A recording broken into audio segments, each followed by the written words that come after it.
ఎల్కతుర్తి వేదికగా జరగనున్న బీఆర్ఎస్ రజతోత్సవ సభ సరికొత్త రికార్డులు సృష్టించనుంది. గులాబీ పార్టీ చరిత్రలోని కనీవిని ఎరగని రీతిలో ఈ మీటింగ్ను నిర్వహించేందుకు ఏర్పాట్లని తుది దశకు చేరుకున్నాయి. సభకు వచ్చే జనాలకు ఎలాంటి ఇబ్బంది రాకుండా 10 లక్షల వాటర్ బాటిల్స్, మజ్జిగ ప్యాకెట్లు సిద్ధం చేస్తున్నారు. వేలాది వాహనాల్లో సభకు ప్రజలు తరలి వచ్చినా ఎటువంటి ఇబ్బందులు కలగకుండా రోడ్ మ్యాప్, పార్కింగ్ స్థలాలను కూడా సిద్ధం చేశారు. దీనిపై మరింత సమాచారం మా ప్రతినిధి కిరణ్ అందిస్తారు.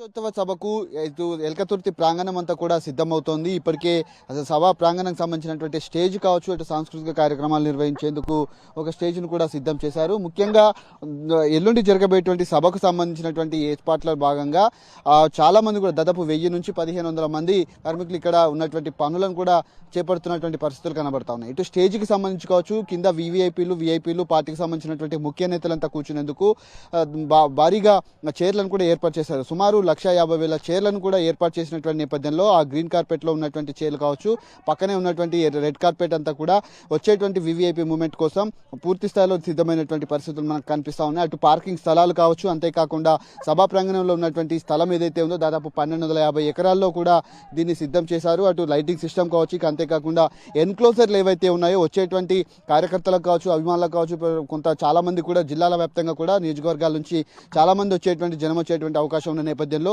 పూర్తిగా ఎక్కడికక్కడ ఎన్క్లోజర్లను కూడా ఏర్పాటు చేశారు. వచ్చేటువంటి వాళ్ళంతా కూడా లోపలికి ఏ విధంగా రావాలి, ఎట్లా వెళ్ళాలనే దానిపైన కూడా ఒక రూట్ మ్యాప్ను కూడా ఏర్పాటు చేసినటువంటి పరిస్థితులు ఉన్నాయి.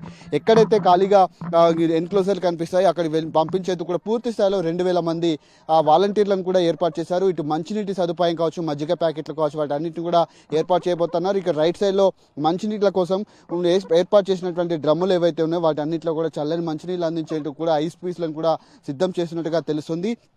పూర్తిగా ఎల్కతుర్తికి వచ్చేటువంటి దారులన్నీ కూడా గులాబీ జెండాలతో, ఇటు గులాబీ తోరణాలతో కూడా రెపరెపలాడుతున్నటువంటి దృశ్యాలు అయితే గులాబీమయంగా మారిపోయినటువంటి పరిస్థితులు మనకు కనిపిస్తా ఉన్నాయి. ఇంకా చైర్లను కూడా భారీగా తీసుకొని వస్తున్నారు. ఇక అంతేకాకుండా బ్యాటరీ సిస్టమ్లు ఏవైతే ఉన్నాయో, కరెంటుకు సంబంధించినటువంటి బ్యాటరీ సిస్టమ్లు అన్నింటినీ కూడా సిద్ధం చేశారు.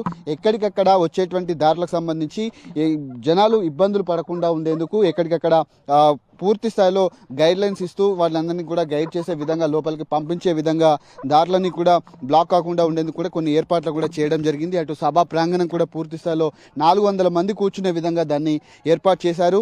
ఎక్కడికక్కడ కుడి చేతి వైపు లాంగ్ షాట్ లో మనకు కనిపిస్తున్నటువంటి ఆ దృశ్యాలు ఏవైతే ఉన్నాయో అక్కడ నుంచి హెలిప్యాడ్ నుంచి నేరుగా సభా ప్రాంగణం ఉన్నటువంటి స్టేజ్ బ్యాక్ సైడ్ కు బీఆర్ఎస్ అధినేత కేసీఆర్ చేరుకుంటారు. ఆ తర్వాత గంటన్నర ముందే ఇక్కడ చేరుకుంటారు. అంతేకాకుండా సభ అయిపోయిన తర్వాత గంటన్నర 2 గంటల తర్వాత తాను వెళ్తారు. కాబట్టి ఖచ్చితంగా ఉదయాన్నే జిల్లాల వ్యాప్తంగా గ్రామాల్లో ఎక్కడికక్కడ పార్టీకి సంబంధించినటువంటి జెండాలు ఎగరేసి ఈ సభా ప్రాంగణానికి చేరుకోవాలని కూడా సూచిస్తున్నటువంటి పరిస్థితులు అయితే కనిపిస్తూ ఉన్నాయి.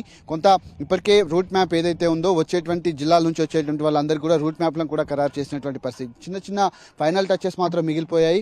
బీఆర్ఎస్కు సంబంధించినటువంటి 25వ వార్షికోత్సవం చాలా ఘనంగా జరగబోతున్నట్టుగా మనకైతే సమాచారం అందుతున్నటువంటి నేపథ్యంలో పూర్తిగా ఏర్పాట్లు కూడా ఎక్కడికక్కడ భారీగా జరుగుతున్నటువంటి దృశ్యాలు అయితే మనకు కనిపిస్తూ ఉన్నాయి. ఎల్లుండి జరగబోయేటువంటి సభకు సంబంధించినటువంటి పూర్తి స్థాయి పనులు కూడా సిద్ధమైనటువంటి పరిస్థితులు మనకు కనిపిస్తా ఉన్నాయి. వచ్చేటువంటి వాళ్ళందరికీ కూడా ఎలాంటి ఇబ్బందులు లేకుండా ముందస్తు చర్యలు కూడా ఇక్కడ తీసుకున్నటువంటి దృశ్యాలు అయితే మనకు కనిపిస్తా ఉన్నాయి. కెమెరామెన్ సైగుల్తో కిరణ్, టీ న్యూస్, వరంగల్ నుంచి.